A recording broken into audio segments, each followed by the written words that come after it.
So இண்டிகோவில் என்ன நடந்துச்சு அப்படின்னு பார்த்தா இந்த ரீசனுக்கு பின்னாடி என்ன கிட்டத்தட்ட 1000க்கும் மேற்பட்ட ஃப்ளைட்ஸ் வந்து கடந்த 4 நாளாக மாஸ் கேன்சலேஷன் நடந்துகிட்டு இருக்கு. இப்படிப்பட்ட ஒரு அட்டர் கேஆஸ் இதுக்கு முன்னாடி நடந்ததே இல்லை. அந்த அளவுக்கு வந்து ஒரு கேஆஸ் இந்த ஏர்லைன்ஸ் வந்து நடந்திருக்கு. ஸோ இதுக்கான காரணம் என்ன, ஏன் இந்த மாதிரி சடனாக இண்டிகோக்கு நடந்தது அப்படின்னு பார்த்தா, இது வந்து நிச்சயமாக நம்ம ப்ரிப்பரேஷன் பாயிண்ட் ஆஃப் வியூ புரிஞ்சுக்கணும். So flight duty time limitations guidelines, எஃப்டிடிஎல் guidelines அப்படிங்கிற கைட்லைன்ஸ் வந்து மினிஸ்ட்ரி ஆஃப் சிவில் ஏவியேஷன் வந்து அனௌன்ஸ் பண்ணாங்க. ஸோ ஃப்ளைட் டியூட்டி டைம் அதில் இருக்க லிமிடேஷன்ஸ் பற்றின கைட்லைன்ஸ். இந்த கைட்லைன்ஸ் வந்து லான்ச் பண்ணி 1.5 வருஷத்துக்கு மேலே ஆயிடுச்சு. இந்த புதுசாக சொல்லலை, போன வருஷமே சொல்லிட்டாங்க.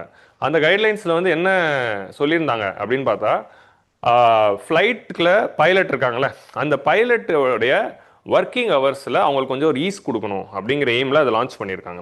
ஸோ அதில் என்ன சொல்கிறாங்கன்னா, எவ்ரி வீக் வந்து பைலட்க்கு வந்து ரெஸ்ட் பீரியட் அப்படிங்கிற ஒரு கான்செப்ட் இருக்குது. அப்போ அவங்களுக்கு வந்து ப்ராப்பர் ரெஸ்ட் கிடைக்கணும், ப்ராப்பர் ஸ்லீப் கிடைக்கணும். இந்த எஃப்டிடிஎல் கைட்லைன்ஸில் என்ன சொல்கிறாங்கன்னா, எவ்ரி வீக் வந்து பைலட்ஸ்க்கு வந்து ஆல்ரெடி இந்த ரூல் வந்து மினிமம் 36 ஹவர்ஸ் ரெஸ்ட் கொடுக்கணும். ஆனால் அதை வந்து இன்க்ரீஸ் பண்ணி 48 ஹவர்ஸ்னு இன்க்ரீஸ் பண்ணியிருக்காங்க, விச் மீன்ஸ் 2 days.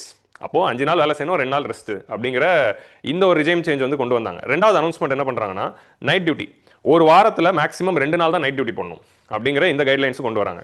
ஸோ அப்போ இந்த 2 கைட்லைன்ஸும் இம்ப்ளிமெண்ட் பண்ணுறதுக்கு 1 வருஷம் டைம் தராங்க, மோர் தென் an year டைம் இருந்துச்சு. ஆனால் இண்டிகோ மாதிரியான ஏர்லைன்ஸ் வந்து இதை வந்து ரொம்ப கேஷுவலாக பார்த்துக்கலாம் அப்படிங்கிற மாதிரி ஒரு ஆட்டிடியூட்ல இருந்தது தான் வந்து பிரச்சனை அப்படின்னு நிறைய பேர் சொல்கிறாங்க. ஸோ என்ன நடந்துச்சு அப்படின்னா, இண்டிகோ வந்து லீன் மோடில் ஒர்க் ஆகிற ஒரு ஏர்லைன்ஸ் அப்படின்னா, அவங்க வந்து பயங்கர காஸ்ட் கட்டிங்கில் லோ காஸ்ட் ஏர்லைன்ஸ் தான் ரன் பண்ணுறாங்க. ஸோ ஒரு கம்மி விலையில் டிக்கெட் கிடைக்கும் அவங்க இண்டிகோவில். அப்படி லோ காஸ்ட் ஏர்லைன்ஸ் ரன் பண்ணணும், மேக்ஸிமம் காஸ்ட்டை சேவ் பண்ணணும். அப்போ ஆட்டோமேட்டிக்லி அவங்க வந்து பைலட்ஸ் எல்லாம் கம்மியான பைலட்ஸை தான் வச்சு ஓட்டிகிட்டு இருக்காங்க, நிறைய ஷிஃப்ட் போட்டு தான் அவங்களை அடிக்கிறாங்க. ஸோ அந்த மாதிரி இருக்கிறப்போ இது இமீடியட்டாக அவங்களால அடாப்ட் பண்ண முடியல. அவங்கள வந்து இருக்கிறத வச்சு பார்த்துக்கலாம் என்ன நடக்க போகுது அப்படின்னு பார்த்தா, ப்ளஸ் இன்னொன்று என்னதுன்னா, IndiGo is one of the airlines which handles a lot of night flights. நைட்டில் அதிகமாக ஃப்ளைட்ஸ் வச்சிருக்கிற ஒரு ஏர்லைன்ஸ் இண்டிகோ. ஸோ ஆட்டோமேட்டிக்கலி நைட்டுக்கு 2 ஃப்ளைட்டு தான் அலௌட் அப்படின்னு சொன்ன உடனே அவங்களுக்கு இது வந்து ஒரு மிகப்பெரிய செட்பேக்காக அமைஞ்சிருச்சு. அப்போ இந்த மாதிரி ஒரு கேஸ் வந்ததுனால மினிஸ்ட்ரி ஆஃப் சிவில் ஏவியேஷன் என்ன பண்ணியிருக்காங்க, since IndiGo is having a large share of business, அவங்களுக்கு மட்டும் பிப்ரவரி வரைக்கும் இந்த ரூல்ஸில் எக்ஸம்ஷன் கொடுத்துருக்காங்க. ஸோ அப்போ இவ்வளோ பெரிய ஒரு லார்ஜ் மோனோபோலி அலோவ் பண்ணலாமா அப்படிங்கிற ஒரு கொஸ்டின் வருது. இதனால தான் வந்து லார்ஜ் ஸ்கேல் மோனோபோலிஸ் இருக்கக்கூடாது. இப்போ பார்த்தீங்கன்னா இது மோனோபோலியாக இருக்குது, இவர் தப்பு பண்ணியிருக்காங்க, கவர்மெண்ட் போட்ட கைட்லைன்ஸை ஃபாலோ பண்ணல, மேலே ஆக்ஷன் எடுக்காம அவங்களுக்கு எக்ஸம்ஷன்ஸ் கொடுக்க வேண்டியதாக இருக்குது. ஏன்னா எக்ஸம்ஷன் கொடுக்கலனா இன்னும் கொலாப்ஸ் ஆகும், இன்னும் கொலாப்ஸ் ஆச்சுன்னா கவர்மெண்ட்டுக்கு தான் பிரச்சனை. ஸோ அப்போ இதுதான் வந்து மோனோபோலிஸில் இருக்கிற ப்ராப்ளம்.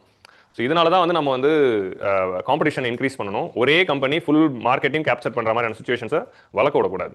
கவர்மெண்ட்டே அவங்க மேலே ஆக்ஷன் எடுக்கணும்னு நினச்சாலும் எடுக்க முடியாமல் இருக்குது, பிகாஸ் அது இன்னும் கேஸை தான் கொடுக்கும் அப்படிங்கிறதுனால. ஸோ பிப்ரவரி வரைக்கும் எக்ஸம்ஷன் கொடுத்துருக்காங்க. இதான் இதோட என்டையர் ஸ்டோரி.